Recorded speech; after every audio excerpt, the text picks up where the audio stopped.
Hello বন্ধুরা, এই যে আজকে আমাদের সোনা মার জন্মদিন। চিনি না, কেকটা কাটো, কেকটা কাটো।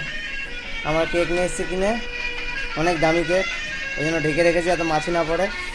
এই যে আমাদের চিনির কেক। কেকের সঙ্গে একটা চাকু দিয়েছে। কেকের সঙ্গে একটা চাকু দিয়েছে কেকটা কাটার জন্য। চিনি, হ্যাপি বার্থডে চিনি। এই যে আমাদের চাকুটা খুব ছোট হয়ে গেছে কেকের থেকে। হ্যাপি বার্থডে চিনি, কেকটা উঠে যাচ্ছে চাকুর সাথে। Happy birthday to you.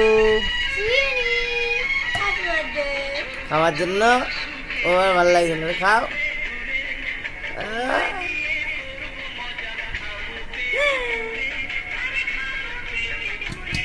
ওদের ওদের একটু ভাগ করে দিয়ে, আর একজন দুধ ভাত খেতে ব্যস্ত আছে।